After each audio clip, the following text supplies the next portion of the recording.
Hi, sales tip സീരീസിന്റെ 13ാമത്തെ എപ്പിസോഡിലേക്ക് എല്ലാവർക്കും സ്വാഗതം. നിങ്ങളുടെ ബിസിനസ് അത്യുന്നതങ്ങളിൽ എത്തിക്കാൻ വെറും 3 എബിലിറ്റി നിങ്ങൾക്കുണ്ടായാൽ മതി. അത് വളരെ സിമ്പിളായ ആ കാര്യം ഒന്ന് കൺവേ ചെയ്യുന്നതിന് വേണ്ടിയാണ് ഇന്ന് ഞാൻ വന്നിട്ടുള്ളത്. ഹായ്, ഞാൻ KM പണ്ടോട്ടി.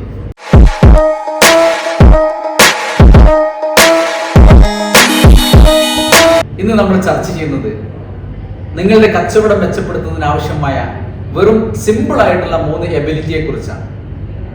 അതിൽ ഒന്നാമത്തേത് the ability to empathise with your customers എന്നാണ്. നിങ്ങളുടെ കസ്റ്റമേഴ്സുമായി എംപത്തൈസ് ചെയ്യാൻ നിങ്ങൾക്കോ നിങ്ങളുടെ സെയിൽസിൽ വർക്ക് ചെയ്യുന്ന സ്റ്റാഫുകൾക്കോ സാധിക്കണം.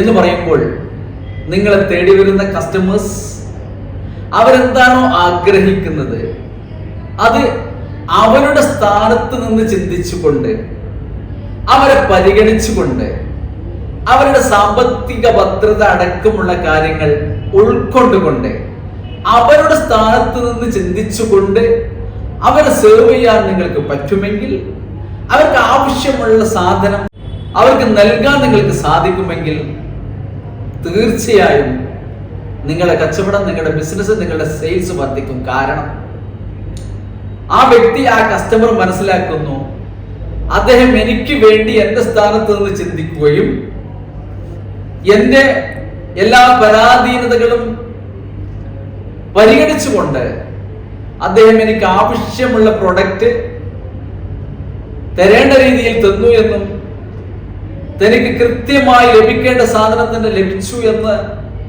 അദ്ദേഹം മനസ്സിലാക്കുമ്പോൾ അദ്ദേഹത്തിന്റെ അടുത്ത റിക്വയർമെന്റ് എന്ത് തന്നെയാകട്ടെ അദ്ദേഹം നിങ്ങളെ തേടി നിങ്ങളുടെ സ്ഥാപനത്തിലേക്ക് വരുമെന്നുള്ളത് തീർച്ച. രണ്ടാമത്തേത് the ability to uncover challenges and discover your prospects pain points എന്നാണ്. പെയിൻ പോയിന്റ്സ് ഇല്ലെങ്കിൽ വിൽപ്പനയില്ല എന്നുള്ളതാണ്. എന്ന് പറയുമ്പോൾ എന്താണോ നിങ്ങളുടെ കസ്റ്റമറുടെ ആവശ്യമെന്ന് തിരിച്ചറിയുകയും ആ ആവശ്യങ്ങൾ നിവർത്തിച്ചു കൊടുക്കാൻ നിങ്ങൾ നൽകുന്ന പ്രൊഡക്റ്റിലൂടെയോ നിങ്ങളുടെ സർവീസിലൂടെയോ നിങ്ങൾ പ്രൊവൈഡ് ചെയ്യുന്ന ഐഡിയയിലൂടെയോ നിങ്ങൾക്ക് സാധിക്കുമെങ്കിൽ അദ്ദേഹം നിങ്ങളുടെ സ്ഥിരം കസ്റ്റമറായി മാറും എന്നുള്ളത് തീർച്ച. അതോടൊപ്പം എന്തൊക്കെയാണ് നിങ്ങളുടെ ചാലഞ്ചസ്, നിങ്ങളുടെ വെല്ലുവിളികൾ എന്ന് തിരിച്ചറിയാനും അത് അനാവരണം ചെയ്യാനും നിങ്ങൾക്കും നിങ്ങളുടെ സെയിൽസ് ഫീൽഡിൽ വർക്ക് ചെയ്യുന്നവർക്കും സാധിക്കണം എന്നുള്ളതാണ്. ഈ 2 കാര്യവും കൂടി യോജിച്ച് മുന്നേറുമ്പോൾ ഏത് കസ്റ്റമറും നിങ്ങളോടൊപ്പം നിൽക്കും. അവരുടെ ആവശ്യങ്ങൾ നിവർത്തിക്കാൻ അവർ നിങ്ങളെ തേടി തന്നെ വരും. അതുകൊണ്ട് ആ കസ്റ്റമർ എന്നും നിങ്ങളുടെ കസ്റ്റമർ ആയിരിക്കും. മൂന്നാമത്തേത് the ability to handle objections എന്ന് പറയുമ്പോൾ കസ്റ്റമേഴ്സ് എല്ലായ്പ്പോഴും നമ്മൾ നൽകുന്ന പ്രൊഡക്റ്റ്, സർവീസ്, ഐഡിയാസ് വാങ്ങിക്കോളണമെന്നില്ല. അവർ നിരസിച്ചേക്കാം. അപ്പോൾ നാം മനസ്സിലാക്കേണ്ടത് ആ കച്ചവടം നടന്നില്ല എങ്കിൽ, കസ്റ്റമർ നിങ്ങളുടെ പ്രോഡക്റ്റ് ബൈ ചെയ്തില്ല എങ്കിൽ, അവരത് നിരസിക്കുകയാണ് എങ്കിൽ തീർച്ചയായും കസ്റ്റമറുടെ ഭാഗത്ത് നിന്ന് ചിന്തിക്കുമ്പോൾ അതിന് കാരണങ്ങൾ ഉണ്ടാകും എന്നുള്ളതാണ്. അപ്പോൾ നിങ്ങൾ മനസ്സിലാക്കേണ്ടത് അത് നിങ്ങൾക്കൊരു ഗുണമാണ്.